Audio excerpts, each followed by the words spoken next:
नमो नारायण। चलिए चेक करते हैं कि आज सुबह आपके पर्सन आपके बारे में क्या सोच रहे थे। आज सुबह आपके पर्सन आपके बारे में क्या सोच रहे थे।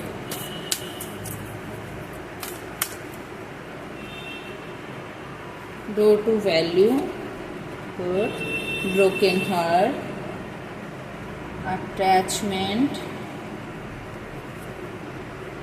Door to personal healing and happiness, appreciation. बहुत बढ़िया भाई, एक से एक बेहतरीन कार्ड है। Goddess of the moon. तो अब उन्हें आपकी वैल्यू समझ में आ रही है, ठीक है। पहले हो सकता है कि उन्होंने आपको कोई वैल्यू न दी हो, आपकी कोई वर्थ न समझी हो, आपकी कोई औकात उन्होंने न समझी हो, आपको वैल्यूलेस समझा हो, आपको किसी काम का नहीं, मतलब बेकार इंसान समझा हो। अब उन्हें पता चल रहा है कि नहीं, आप तो बहुत बेशकीमती इंसान थे।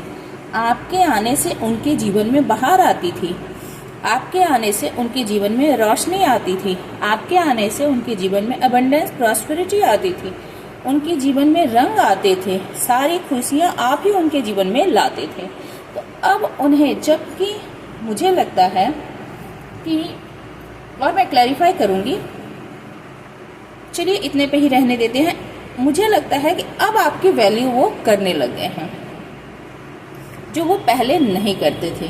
ब्रोकन हार्ट, हो सकता है कि पहले उन्होंने आपका दिल तोड़ा हो, अभी उनका खुद का दिल जो है वो मल्टीपल पीसेस में टूटे हुए हो, यानी उनके दिल से खून रिस रहा है।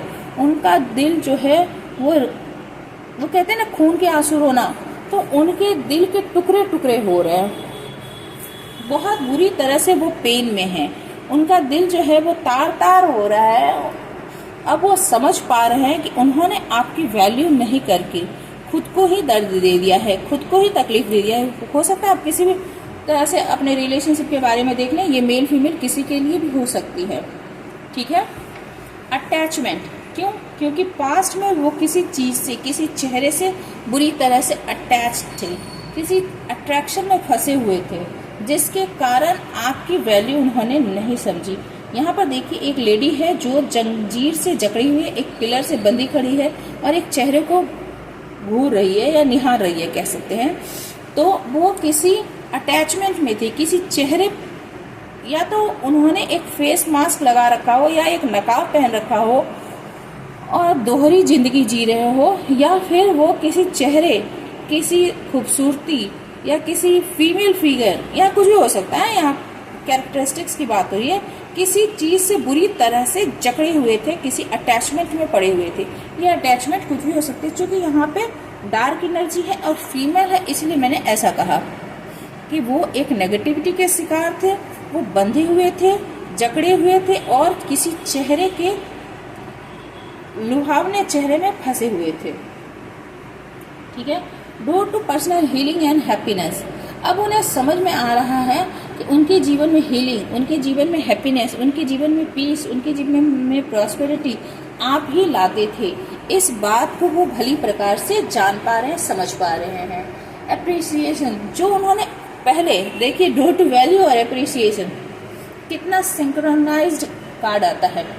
तो पहले जो उन्होंने आपकी वैल्यू नहीं की थी, अब वो आपको एप्रिसिएट कर रहे हैं, अब आपकी प्रशंसा कर रहे हैं, अब आपकी तारीफ कर रहे हैं, अब आपके गुण को समझ रहे हैं कि आप कितने खूबसूरत थे, आप कितने नर्चरिंग थे, आप कितने ब्यूटीफुल थे, कितने नाजुक, कह सकते हैं नाजुक थे, एक रानी राजकुमारी की तरह आप थे, ठीक है। आपकी ड्रेसिंग सेंस बहुत अच्छी हो सकती है, आपकी लुक्स बहुत अच्छी हो सकती है, आप एक सुंदर फूल के जैसे थे, ठीक है। गॉडेस ऑफ द मून बहुत ज़्यादा दुखी है, बहुत ज़्यादा नेगेटिव है, समझ नहीं पा रहे हैं क्या करूं क्या ना करूं, खास करके रातों में बहुत ज़्यादा दुखी हो जाते हैं, डिप्रेशन के शिकार हो जाते हैं। उन्हें समझ नहीं आता कि किस रास्ते पर चला जाए, क्या किया जाए।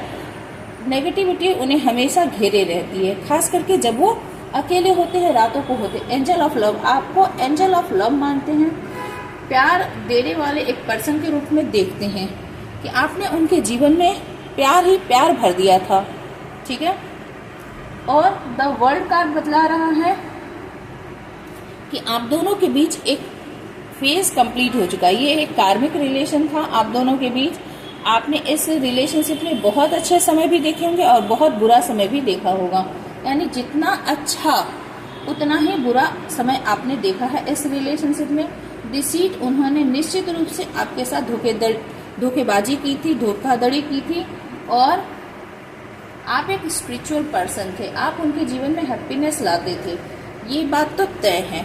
ये यहाँ पर आपके पर्सन ऐसा अभी आपके बारे में सोच रहे थे मॉर्निंग में कि आप कितने अच्छे थे, आप कितने केयरिंग थे, कितने लविंग थे, और उन्होंने आपके साथ क्या किया। एक प्यार करने वाले पर्सन के साथ, एक खूबसूरत पर्सन के साथ, जो उनके जीवन में हैप्पीनेस लाता था, जो उनके जीवन में अबंडेंस लाता था, वो अपने अटैचमेंट के कारण, अपने डिसीटफुल बिहेवियर के कारण, मेंटल क्लैरिटी नहीं होने के कारण उन्होंने आपका भी दिल दुखाया पास्ट में, और अभी उनका खुद का दिल दुखा हुआ है, ठीक है।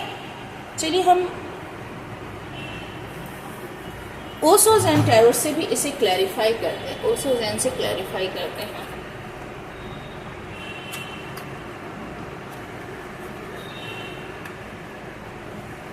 कि मॉर्निंग में आपके पर्सन क्या सोच रहे थे, मॉर्निंग में आपके पर्सन क्या सोच रहे थे। ये मेल एंड फीमेल देख लीजिएगा, आप फीमेल हैं तो मेल के लिए, मेल हैं तो फीमेल के लिए, अदर जेंडर के लिए भी है, ऐसा नहीं है कि सिर्फ मेल फीमेल के लिए है। इनोसेंस, ये देख लीजिए, एप्रिसिएशन, एंजल ऑफ लव, यहाँ पे देखिए इनोसेंस का कार्ड आ गया। वो जानते हैं कि आप एक इनोसेंट थे, आप बहुत ही मासूम थे। ये ग्रास होपर देखिए और ये एक ओल्ड एज पर्सन देखिए, दोनों के बीच में कितना जमीन आसमान का अंतर है। तो आप इसके जैसे प्योर थे और आपके पर्सन ने ये चालाकियां की है, ये धूर्त जैसी हरकतें की हैं। पास्ट लाइफ, आप दोनों के बीच एक पास्ट लाइफ कनेक्शन हो सकता है। उन्हें लगता था कि आप दोनों के बीच एक कर्मा था, पास्ट लाइफ का कुछ लेखा जोखा था जो पूरा होना था। द वर्ल्ड कार्ड भी वही होता है कर्मा का, ठीक है। तो आप दोनों के बीच कोई पास्ट लाइफ का कनेक्शन था जिसके कारण आप उनके जीवन में आए थे। अच्छे फल थे आप उनके जीवन में, अच्छे कर्मों का रिजल्ट था आप उनके जीवन में। गाइडेंस, ईश्वर से अब उन्हें, एंजल से उन्हें अब गाइडेंस मिल रही है। अब वो आपके वैल्यू को समझ रहे हैं और सारे जो उन्हें क्या करना चाहिए था, क्या उन्होंने किया, क्या नहीं करना चाहिए था और क्या उन्होंने किया, ये सारी बात अब उन्हें गाइडेंस मिल रही है। या फिर दूसरों से भी वो गाइडेंस ले रहे होंगे कि क्या करना चाहिए, समझ नहीं आ रहा है उन्हें।